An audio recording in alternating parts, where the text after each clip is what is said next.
Assigné est indissociable de la Vilaine, qui borde la commune sur toute sa longueur. Et le bourg est comme un balcon donnant sur le fleuve.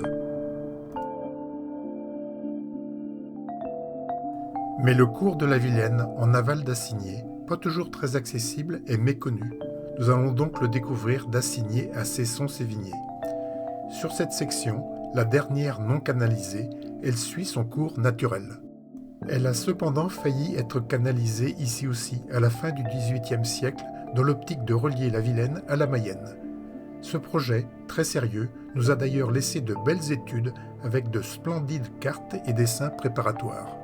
Voici l'emplacement prévu pour l'écluse d'Assigné, en jaune, près du moulin.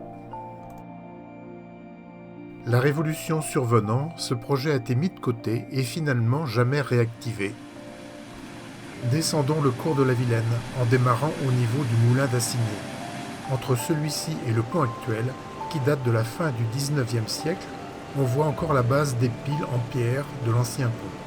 Le tablier en bois reposait sur 2 culées, toujours bien visibles. Délimitant Assigné et Noyelles-sur-Vilaine, le fleuve descend tranquillement vers l'ouest, longeant l'espace nature du Gouldœuvre.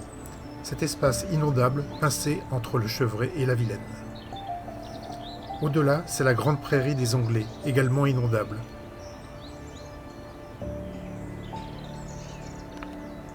Côté Noyellais, le village du Val-Froment domine la Vilaine. Rive sud, après Noyal, nous voilà passés sur Cesson.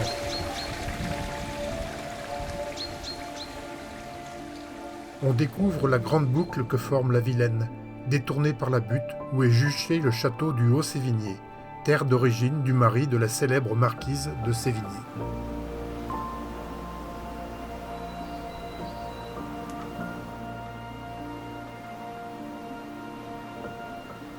Les vestiges du pont rouge qui permettaient aux propriétaires du château des Onglets de rejoindre la grande route Rennes-Vitré.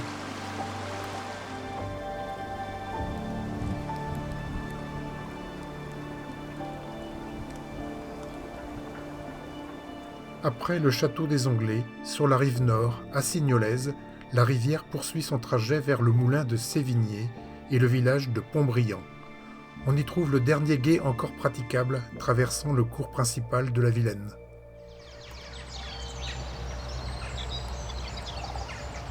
Près du village de Vaumartin, dans le coteau érodé par le cours d'eau, on découvre les traces d'anciennes carrières, comme on en trouve sous le Haut-Sévigné et le Val-Froment. Et on arrive au grand village de la Marqueraie, situé en Thorigné-Fouillard et qui s'étire sur 800 mètres.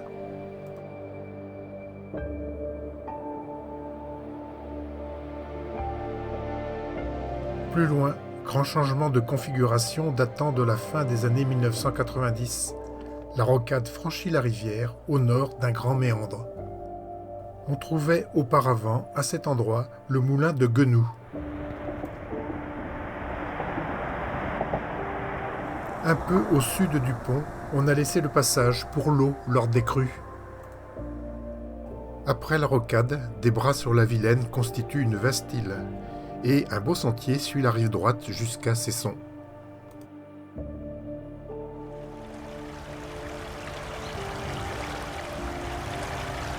Un gué sur un bras secondaire.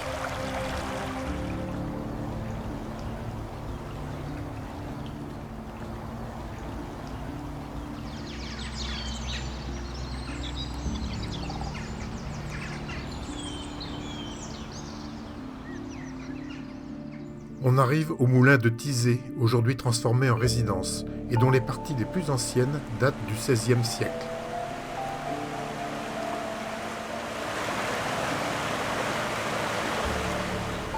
Un peu plus loin, le manoir de Tizé. Le manoir et son domaine sont propriété de la commune de Thorigné-Fouillard depuis les années 1980. Il conserve un beau logis d'époque Renaissance. Un pont, dont le tablier a disparu, jouxte ce manoir. En face, le golfe de Cesson-Sévigné.